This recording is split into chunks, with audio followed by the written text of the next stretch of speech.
요즘 슬금슬금 물가 정점론이 나오고 있습니다. 그래서 이번에 미국에서 자이언트 스텝을 했는데도 불구하고 자이언트 스텝이면은 진짜 거의 뭐 역대급이죠. 볼 것도 아니고서야 글로벌 금융위기 터지기 전에도 자이언트 스텝은 나오지 않았다. 이 정도까지. 그런데 자이언트 스텝이 나왔다는 건 그만큼 물가가 굉장히 위험하다는 소리죠. 그런데도 불구하고 물가 정점이니 뭐니 하면서 이제 막 호재다 하면서 또 사람들 몰아넣고 있어요. 이게 코로나로 인한 비정상적인 심리가 생겨났고 돈을 쉽게 생각하게 됐죠. 그런데 되겠느냐? 물가가 잡힐 듯 이야기만 나오고 있죠. 뭐 유가가 떨어져서 물가가 잡힌대요. 6월에요. 미국 역대 최고 물가 나왔죠. 유가는 이미 떨어져 있었다. 그런데 역대 최고 물가가 나왔는데도 불구하고 뭐 유가가 떨어지고 뭐 여러 가지 이제 식료품 가격 슬슬 떨어지고 있으니까 물가 잡혔다. 이런 식으로 이야기하고 있는데 늘 말씀드리지만 달러 가치가 올라가서 그런 거죠. 달러 가치가 올라가서 상대적으로 떨어져 보이긴 하는데 그거는 미국 입장에서는 그럴 수 있지만 우리나라는 아니라는 거죠.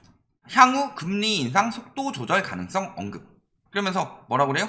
통화정책 기조가 계속 긴축으로 가면서 누적된 정책 조정이 경제와 인플레이션에 볼코인 척만 했던 거예요. 볼코 언급만 하고 인플레이션에 어떤 영향을 미칠지 평가하는 동안 금리 인상 속도를 늦추는 게 적절할 것 같다. 근데요, 이거는 예를 들어서 뭐라 그래요? 아다르고 어다른 건데요. 요 부분만 보면은 난독들이 항상 이렇게 해석을 해요. 금리 인상 속도를 늦추는 게 적절할 것 같다. 아, 완화구나. 그런데요, 뭐라 그래요? 일단은 통화정책 기조가 계속 긴축으로 간다. 이 말이 있죠? 어차피 지금처럼 계속 금리를 올릴 수는 없죠. 10년 동안 올릴 수는 없죠. 그러니까 경제와 물가에 영향을 미칠지 평가해서 물가가 잡히고 경제가 좀 침체된다 했을 때 그때 금리 인상 속도를 늦춰가겠다. 즉 지표에 따라서 늦추겠다. 이 이야기죠. 근데 난독들은 여기만 보고 금리 인상 속도를 늦춘데 파월이 우와 이런 이야기를 하고 있어요.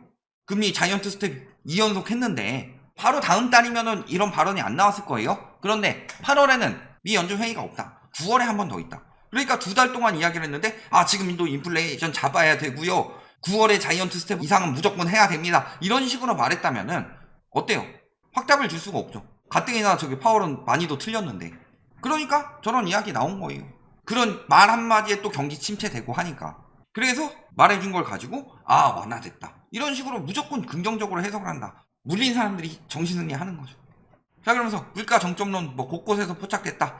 6월 중순 이후 27% 하락했고, 그래서 밀 같은 거 5월 중순 이후 엄청 떨어졌는데도 6월에 물가는 더 나왔더라.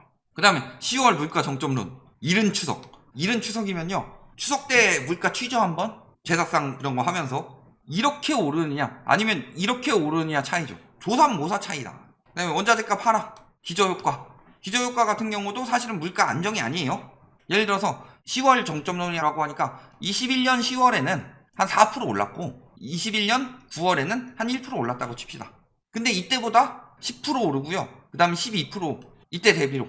그러면요, 여기는 상승률이 9%로 나오고 여기는 상승률이 8%로 나오죠. 전년 대비로. 기준점을 같게 잡아서 예를 들어서 8월보다 10%, 뭐 12% 올랐다. 이런 식으로 생각을 했을 때. 그러니까 보이기에만 작아 보이는 거죠. 이런 걸로 정점론 이야기를 하고 있다. 근데 물가가 장기화될 수밖에 없다는 거. 일단 첫 번째는 기대 인플레가 또 올라가고 있습니다. 계속 올라가고 있어요. 문제는 이때 6월에 물가 상승률 또 정고점 돌파해가지고 빅스텝 밟았죠. 그런데 7월에 또 기대 인플레이션이 나와요. 그렇다는 것은 7월 물가도 6월보다는 더 높게 나올 가능성이 높다. 6% 나왔는데 7월엔 7, 8%까지 이야기가 나오고 있다. 그 다음에 어디서 이야기를 했느냐? 한국경제인연합회. 한경영 같은 경우는 아무래도 모임이 그쪽이다 보니까 노동자보다는 사장, 그리고 전반적으로는 시장 자유경제를 좋아하고 뭔가 자산 올라가는 거 좋아하고 그런 결과들로 이야기를 많이 하죠.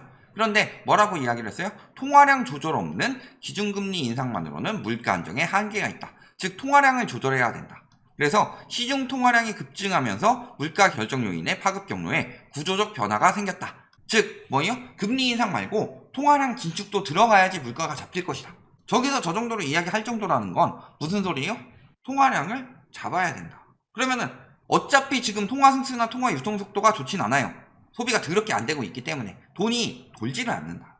진짜 통화량을 잡으려면은 국가에서 통화량을 덜 풀고 오히려 흡수해야 하는데 무슨 짓을 하고 있느냐? 첫 번째, 은행 금리 인상을 억제하고 있죠. 자, 그래서 어떤 이야기 나와요? 이자 장사 그만해라. 그러면서 은행한테 계속 압박 주고 있죠. 그 다음에 안심 전환대출 확대하려고 하고 있죠. 이건 확정은 아닙니다 아직. 그 다음에 버팀목 전세대출 금리 동결. 기준금리 올라도요 변동금리를 낮은 고정금리로 바꿔주고 금리 낮추라고 압박 놓고 있고 금리 동결하고 이러고 있어요. 시중 유동성이 회수가 안 되겠죠. 실질적으로 기준금리 올라도 대출금리가 덜 올리고 있다. 그러니까 물가를 한국은행에서 아무리 잡으려고 해도 정부에서 못 잡게 방해를 하고 있다 지금. 금리가 올라가면요 B2 영끌족들이 죽어나죠. 그러면서 자산가격 떨어지기 시작하면 다주택 투기꾼들이나 이런 사람들이 죽어나죠. 그런데요 물가가 올라가면요 진짜 물가에 연연하지 않을 정도로 소득이 많은 상위 몇 %를 제외하고는 대다수의 서민들이 죽어난다. 그리고요 그 상위들도 어떻게 돼요? 뭐 해외 수출 같은 경우로 돈 벌면 상관이 없겠는데 내수 시장에서 돈 번다. 물가가 올라가서 소비가 줄잖아요. 그럼 당연히 저들도 소득이 줄어든다. 그러면은 일부가 죽는 게 좋겠어요? 아니면 다 같이 죽는 게 좋겠어요? 공리주의라는 말이 있죠. 사람이 3명이 있어요. 최대 다수의 최대 행복. 자 근데 3명이 다 병에 걸렸다. 독에 중독이 됐다. 그런데 해독약이 한 병밖에 없어요. 그러면 최대 다수의 최대 행복에서는 어떻게 해야 되죠? 이거를 셋이 나눠 먹어야 되죠.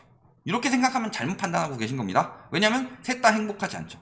한 명 주면은 한 명은 살고 2명은 죽겠지만 이 한 명은 행복을 찾을 수 있죠. 빵명 행복한 것보다 한 명 행복한 게 낫다. 이게 공리주의의 기본이에요. 그게 시장 논리고. 근데 시장 논리를 왜곡하고 있다. 물가가 올라가면 다 죽는 거고 한 명이 아니라 2명은 산다. 금리를 올려서 물가를 잡으면. 그러니까 문재인 정부는 그렇게 시장 논리를 왜곡했다고 하는데 이번 정부는 시장 논리를 더 큰 부분에서 왜곡하고 있다. 문재인 정부는 뭐 시장 논리 왜곡이라고 하는데 원래 큰 정부는 항상 자산 거품 생길 때 큰 정부는 늘 나와요. 좌파 빨갱이라 그런 게 아니라 노태우도 그랬다. 전두환도 그랬고 전두환은 뭐 규제 완화 돌아가면서 했고 노태우는 규제 1번도였어요. 유명한 좌파 빨갱이죠. 전두환 노태우가. 말 같지도 않은 소리를 하고 있어. 거기다 지원금 풀고 있죠. 125조 푼답니다. 그리고 은행권에게 또 알아서 지원해라. 이건 정부에서 푸는 거고 요거는 은행권 니들이 알아서 연장해줘라. 연장해주면 유동성 회수에 문제가 생기죠. 그러니까 금리를 올려도 모자랄 판에 금리를 억제하고 유동성을 풀고 유동성 회수하는 거는 막고 있다. 이런데 물가가 어떻게 잡혀요? 금리와 세금이 유동성 회수에 도움이 돼야 되는데 세금을 엄청나게 완화해주고 있죠. 특히 어느 쪽에서? 중소 중견기업 이런 거 제외하고 일반적으로 봤을 때 대기업들만 완화해주고 있죠. 그 다음에 1주택자는 1억 완화해주는데 다주택자는 3억 완화해준다. 그 다음에 일반 1주택자는 0.1%, 0.3% 완화해주는데 다주택자는 0.7%부터 3.3%까지 완화해주고 있다. 뭐 소득세 같은 경우는 저소득이 조금 더 완화받는 거고. 아직 안 됐어요. 통과 안 됐어요. 그러니까 이런 것들을 하고 있다 지금. 물가를 잡을 생각이 없는 거예요. 왜? 물가 잡으려면 금리 올려야 되고 금리 올리면 자산가격 꺼지고 자산거품 꺼지게 되면 어떻게 돼요? 많은 사람들이 손해를 더 보니까. 그런데 무슨 일이 벌어졌다? 분명히 작년까지 선제적 금리 인상을 했죠. 좋은 평가라고 그랬어요. 비둘기 파로 유명한 이주일 총재가 선제적 금리 인상을 할 정도로 위험한 상황이었는데 금리가 역전당해버렸다. 불과 5개월 만에. 금리가 역전되면 어떻게 돼요? 문제가 여러 가지들 생기죠. 그런데 항상 그런 이야기예요. 금리 역전돼도 외환보유고는 안 빠졌다. 이야기하는 시기를 체크해 봤는데 보면 어때요? 자, 여기는 IMF 때문에 이미 빠졌기 때문에 그 다음에 슬슬 쌓일 기간이기 때문에 어쩔 수 없는 거죠. 그 다음에 여기도 조금만 있다가 쭉 빠졌죠. 요때는 빠지기는 자금 이동하기가 좀 그렇죠. 왜냐면 미국 같은 경우는 역전이 됐는데 미국 같은 경우는 미중 무역전쟁 터지고 그러니까 미국 경제가 우리나라보다 또 더 안 좋아 보이는 것도 있고 그렇지만 그 뒤에 빠졌죠. 그러니까 항상 그 기간만 이야기를 한다. 금리 인상했을 때 집값 올랐다. 금리 인상하고서 집값 떨어지자마자 금리 낮췄어요. 글로벌 금융위기 때. 떨어지자마자 금리 낮춰서 그러면 금리 인상기에 집값이 떨어진 게 돼버리죠. 그런 이야기예요. 한 3일 두들겨 맞고 전치 사주가 나왔어요. 그러면요 3일 두들겨 맞은 것 때문에 전치 사주가 나오죠. 그러면 두들겨 맞은 것 때문에 4주 동안 입원을 해야 되죠. 그런데 내가 두들겨 패고 있을 때는 입원 안 했다. 이 이야기 하고 있는 거예요. 금리 인상기에 집값 안 떨어졌다. 그 다음에 금리 역전기에 외환보유액 안 빠졌다. 나는 후들겨 패고 있는데 패고 있는 동안에는 입원을 안 하더라. 팰 때 다치는 게 아니라 안 팼을 때 다쳤다. 법원 가서 그렇게 증언해보세요. 사람 한 명 두들겨 패서 아니 내가 팼을 땐 입원 안 했어요. 입원한 거는 내가 안 팼을 때 입원했으니까 제가 패서 입원한 거 아닙니다. 그러면은 괘씸죄로 벌이 들어갑니다. 피고인은 반성의 기미가 없고 하면서 한 2년 받을 거 3년 받고 이렇게 되겠죠. 집행유예 받을 거 실형 받고 이때도 IMF에 이미 빠지고 난 거고. 그리고 문제는 뭐예요? 지금은 이미 빠지고 있다. 역전 전부터. 답 나왔죠? 유출 가능성이 적어요. 그래서 8월 다시 빅스텝 밤나 이 이야기 나오고 있는데 가능성이 점점 높아지고 있습니다. 아마 8월 돼서 나오는 7월 물가도 굉장히 높게 나올 거다. 6월보다 낮게 나올 가능성은 거의 없다. 돈을 저렇게 풀어주시는데 물가가 어떻게 떨어지겠어요? 유동성 풀어서 올라간 물가인데. 미국은 그래서 뭐 하고 있어요? 양적 긴축 들어가고 있죠. 그런데 우리나라는 양적 완화를 하고 있다. 금리는 올려도. 물가 잡으려고 금리를 아무리 올리면 뭐예요? 이쪽에서 계속 돈 풀고 금리 못 올라가게 억제하고 세금 풀어주고 돈 갚을 거 늦춰주고 하고 있는데 과거랑 똑같이 문제가 터져가고 있습니다. 그래서 어떻게 됐어요? 스태그플레이션 상황에서 단숨에 금리 올리고 3년간의 긴축 끝에 겨우, 물론 그때만큼 물가가 많이 올라가진 않았죠. 하지만 어때요?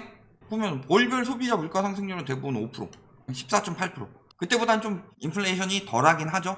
그렇지만 저 정도 해야 잡히는 건데 안 하고 있다. 연준에서도요, 지금 안 하겠다가 아니에요. 연준 포지션이 이제 물가 정점 찍었다가 아니에요. 찍었다는 이야기가 나오는데 다음 달이 아니고 다다음 달에 있으니까 정점 찍었는지 한번 보자.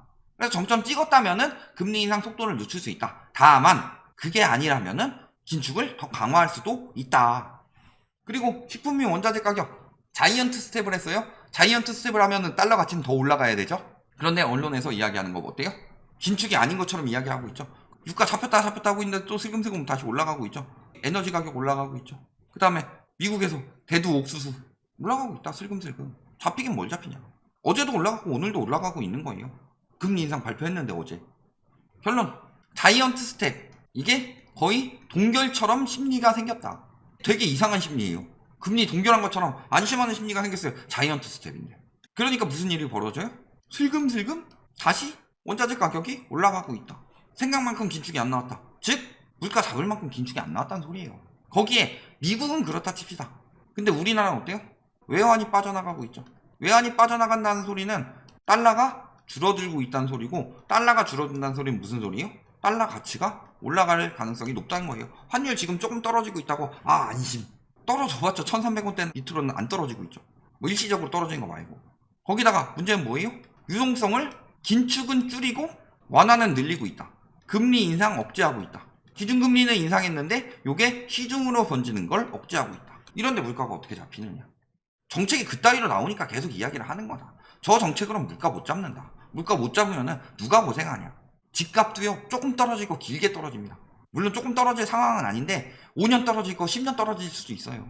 이런 부분 보시면 물가가 잡히겠느냐, 정점이 나왔겠느냐, 잘 생각해 보시면 답 나옵니다.